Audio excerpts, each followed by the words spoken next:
ancamannya 5 tahun atau lebih, ya kan? 5 tahun atau lebih. Setelah dia bebas murni, jadi tahapan pidananya selesai, ada masa jeda 5 tahun bagi dia, bagi yang bersangkutan, untuk tidak bisa didaftarkan sebagai calon, kira-kira gitu ya. Itu dia. Nah kemudian dengan norma yang dikeluarkan oleh MK, oleh KPU dijadikan norma juga nomor 12. Jadi ada masa jeda 5 tahun itu, 5 tahun. Kemudian ada kasus, terutama kasus Pak Irman, kita sebut aja ya, IG. Di situ putusan dia PK, peninjauan kembali, pencabutan hak politiknya itu cuma 3 tahun. 3 tahun. Itu satu. Yang kedua, pidana dia itu tipikor pasal 11. Pasal 11 itu ancamannya 1 sampai 5 tahun, paling lama 5 tahun. Ya kan? Dan dia kena 3,5 tahun. Nah, kalau kita bacakan norma putusan MK dan norma putusan KPU, masa jeda itu kan 5 tahun. Iya. Dia baru bebas murni bahasa kita, ya, selesailah semua proses pidananya itu tanggal 26 September 2019. Kalau kita hitung dengan normal 5 tahun, berarti selesainya kan 24 apa 25 September 2024. 5 tahunnya kan? 19, 20, 21, 22, 23, 24. Tapi oleh dia keberatan. Dia juga upaya hukum oleh Pak Irman. Karena dia merasa dia kan di dalam putusan untuk anggota DPD, calon DPD, tidak ada klausula yang masa jeda 5 tahun. Itu satu. Jadi saya ulangi lagi, ada putusan MK ini tahun 2023 ya saya sebutnya, 2023. Normanya satu, ada tindak pidana 5 tahun atau lebih. Kemudian yang kedua, dikenakan masa jeda 5 tahun. Masa jeda 5 tahun. Ya kan? Nah, kemudian oleh KPU dikeluarkan putusan. Ini nomor 12 kalau saya nggak salah ya. Tahun 2023 juga. 2023. Dia merumuskan ini dimasukkan ke dalam norma KPU. Nah, kemudian ide keberatan, kan? Karena satu katanya dia pidana yang kena pasal 11 itu 1 sampai 5 tahun. Itu yang pertama. Ancamannya Pak. Iya, ancamannya. Kedua, di dalam peraturan KPU yang mengatur tentang DPD, dia khusus DPD, tidak memuat klausula tentang masa jeda 5 tahun ini, menurut dia. Ya kan? Kemudian yang ketiga, yang di dalam putusan dia PK, putusan PK-nya, dia satu kena 3,5 tahun. Yang kedua, pencabutan hak politiknya itu cuma 3 tahun, bukan 5 tahun, 3 tahun. 3 tahun. Nah, inilah yang dia lawan putusan 12 2023. Nah, oleh Tun, karena normanya dari MA ini 3 tahun, dikabulkan permohonan dari Pak IG. Pak IG. Kemudian oleh MK juga terakhir Juni 2024 dikabulkan IG dengan alasan itu tadi. Jadi di dalam putusan cuma 3 tahun masanya. Kemudian yang kedua, di dalam peraturan ini, dalam peraturan KPU-nya tidak disebutkan. Nah, ini tadi seperti disebutkan oleh Pak Bawaslu, berlaku ajas hukum sebenarnya.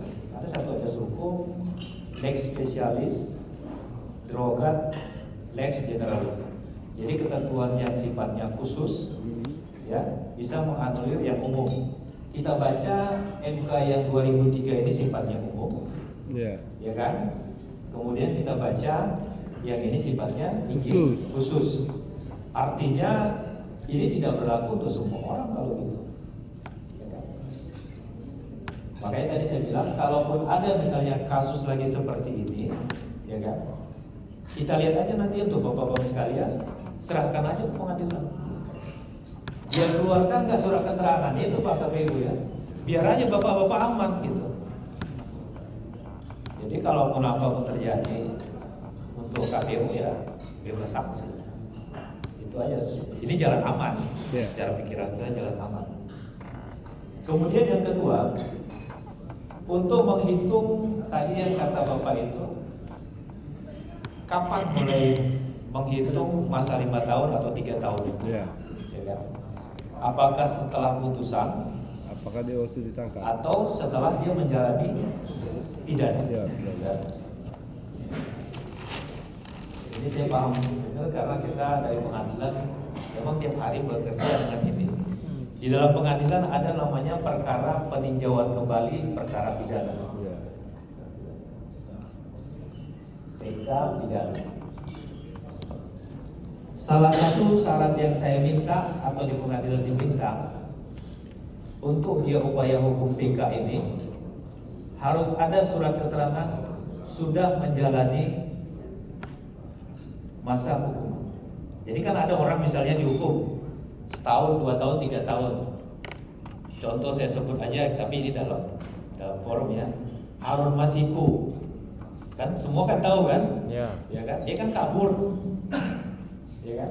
Jadi misalnya si A sudah dihukum 5 tahun, tapi dia kabur. Apakah 5 tahunnya sudah jalan? Kita putus sekarang. Belum. Hari ini tanggal 12 Juli 2024. Apakah sudah jalan? Belum. Belum kan? Belum. Belum. Berarti untuk menghitung pertama kali dia jalan itu sejak kapan? Tahan.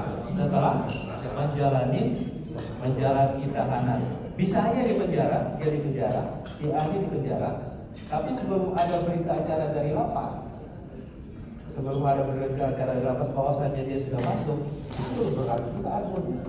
Oh. Jadi ada keterangan dari yang lapas, si A itu sudah menjalani Masa hukuman. masa pidananya, masa pidana. Itulah baru kita hitung. Jadi kalau misalnya dia tanggal 12 Juli ini masuk, ada berita acaranya, kita hitung. Sama kayak naik taksi, Pak. Argo mulai Oke, bergerak. jadi mulai jalan dia kan, buka pintu, jalan argo. Iya, jalan argo. Jadi 12. Buka pintu lapas, jalan argonya. Misalnya dia 12 Juli masuk, dia Ya. dihukum setahun misalnya ya. Berarti berakhirnya nanti kira-kira 11 Juli tahun depan. 2025. Nah, untuk menghitung 5 tahunnya itu tadi, kita hitung sejak dia 11 Juli 2025. Sederhana sebenarnya. Bukan putusan ya? Hah? Bukan. Argo. Bisa jadi putusan juga. Jadi gini, dalam perkara pidana itu ada orang yang sudah masuk di dalam, namanya dalam tahanan, itu artinya lebih cepat lagi.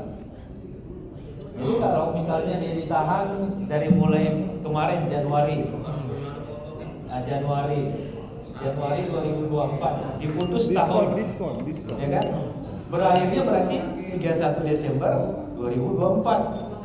Tapi kalau dia nggak ditahan sejak putus, kita putus hari ini, berakhirnya nanti berarti tanggal 11 Juli 2024. Walaupun satu tahun sama-sama 1 tahun. Ada potong tahanan ya? Karena itu namanya kalau bahasa kita di umum potong tahanan.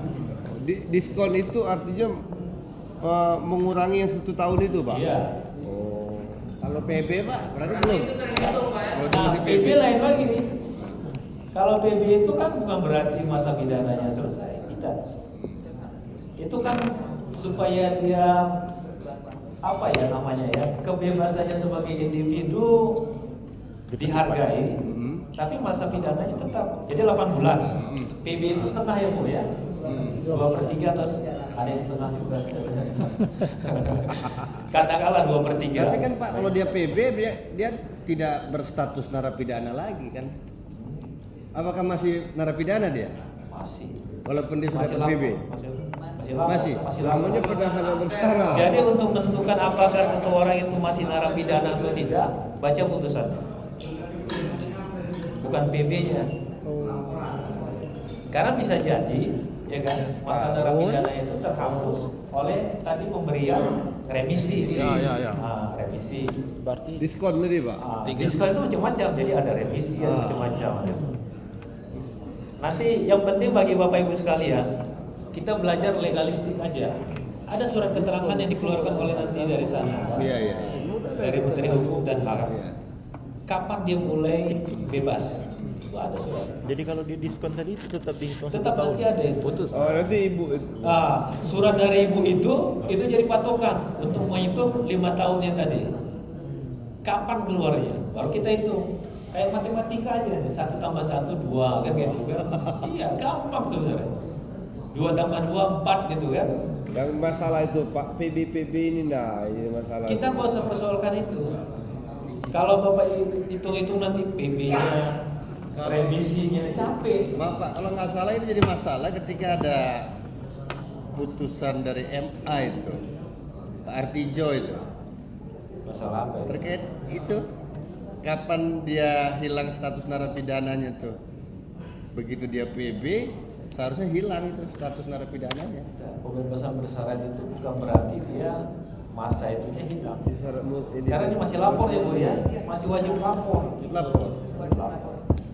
Berarti masih kategori masih tahanan. Bukan tahanan, Kalau di luar. bukan Judulnya tahanan, nggak tahu. masih narapidana. Terhitung ketika sudah masuk dalam Iya. baru dijalankan poin tadi. Dan pertanyaan beliau tadi kalau sudah di PB. syarat tadi apa masih hitungan di dalam. Karena itu pembebasan bersyarat itu bukan berarti menghapuskan dari masa pidana. Yang berwenang, ini saya kasih tahu dulu juga. Yang berwenang untuk menentukan berapa lama orang itu bukan Menteri Hukum dan HAM, hakim. Hakim. Jadi baca putusannya. Itu yang benar. Kecuali nanti secara administratif dengan kekuasaan presiden bertindak sebagai hakim memberikan remisi. Nah itu presiden berganti baju dia. Kan presiden itu ada fungsinya kepala negara, kepala pemerintahan dan bisa sebagai hakim. Itulah tadi dia memberikan remisi, tapi didelegasikan kepada Menteri Hukum dan HAM. Nah peran hakimnya di situ dia remisi. Kalau PB belum. PB belum. PB belum. Kenapa PB belum? Karena si A itu masih wajib lapor. Apakah seminggu sekali, sebulan sekali, tergantung kesalahan dia. Nah paling banyak juga PB itu kan di perkara-perkara tertentu. Kalau korupsi, saya kira jarang yang PB. Kecuali remisi ya, yang saya pahami. Iya. Yang saya juga alami juga yang dari teman-teman itu. Kalau tipikor itu kayaknya belum ada yang PB. Ada Bu PB Bu yang tipikor nggak ada kayaknya. Itu paling narkotika atau susila itu. Oh. Tapi kalau ini kan yang paling kita krusial ini kan tindak pidana korupsi. Paling banyak itu pejabat-pejabat ini kan ada Begal kalau yang susila atau narkotika itu kan biasanya 3 bulan, 6 bulan sudah selesai. Jadi menghitungnya baca aja putusan, di situ udah selesai. Bapak tanya aja mana putusannya. Makanya kan di dalam putusan MK yang terbaru ini disyaratkan, oke dia boleh PSO, tapi dia harus mencantumkan jati dirinya. Saya itu pernah loh jadi narapidana, harus disebutkan. Harus disebutkan. Iya. Di PKPU diatur juga Pak. Iya. Jadi nggak boleh dia kaburkan atau dia hilangkan statusnya itu. Saya mantan narapidana gitu. Harus disebutkan. Jadi memang di satu sisi menganulir seperti menganulir 5 tahun, tapi di satu sisi dia menambah norma. Kan menambah norma itu. Mengungkapkan jati diri itu kan menambah norma kan. Kalau misalnya narapidana tipikor lagi, saya kira jarang yang memilih ya. Paling yang milih pun keluarga besar lah ya kan. Ya. Kalau masyarakat umum saya kira udah nggak memilih.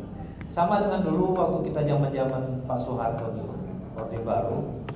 Kalau orang kena G30 di PKI, jadikan menantu aja nggak mau tuh kan. Keluarganya, keluarganya kena G30 nggak mau dia. Walaupun pacarannya udah dekat, pasti putus itu.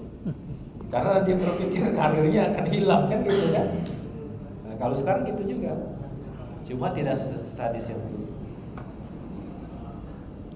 Bisa ya kira-kira ya untuk menghitung ya. Bisa, Pak. Nah nanti kalau kesulitan bagi Bapak Ibu sekalian, datang aja ke pengadilan, konsultasi aja ke situ supaya lebih aman. Karena bagaimanapun juga kita kan kerja mencari aman kan. Kita kan mau selamat dunia dan akhirat. Bukan kita kerja tapi terjerumus, itu kan merugikan kita. Barangkali ini yang tambahan aja ya. Bisa. Jadi PP. Baik, terima kasih Pak Riza atas pencerahannya. Masuk narapidana. Baik Bapak Ibu sekalian, jika masih ada lagi yang mau ditanyakan kepada para narasumber, dipersilakan terkait dengan apa yang sudah disampaikan. Cara menghitung, ini cara 4 lawang ini ada potensi. Oke, selain 4 lawang mudah-mudahan tak kate. Ada. Atau ada lagi cukup? Ya karena ya ini mungkin kalau waktu aku diskusi dengan Pak Riza tadi, untuk masyarakat umum mungkin melihatnya tidak pelik, tapi untuk penyelenggara pemilu yang berhadapan dengan politisi, satu kalimat, satu kata itu bisa muter-muter. Balik itu masuk begitu. Nah, jika tidak ada, saya ada sedikit itu pertanyaan izin Pak Ardianto, Bu Yeni. Yang pertama ke Pak Ardianto, Pak, kami ini pengen tahu sebenarnya, aku yang pengen tahu karena mau dan mau sebagai bagian dari sekretariat ini kan memberikan dukungan saran juga dengan pimpinan, kemudian ke Kasu Bagian Kapkota juga memberikan advice terhadap pelaksanaan kita. Terkait ini Pak, sebenarnya peran Panwas yang di lapangan. Apakah peran Panwas yang di lapangan itu diperkenankan untuk aktif? Artinya gini Pak, selama ini kan yang kami pahami bahwa di lapangan itu sering ketemu ketika ketemu Panwas, kami cukup pakai form A ya, itu. Nah, sedangkan ketika sudah form A itu kan kadang-kadang kejadian panjang Pak. Nah, alangkah lebih baik jika bisa adanya, kalau memang ada kewenangan Panwas, misalnya Panwas TPS,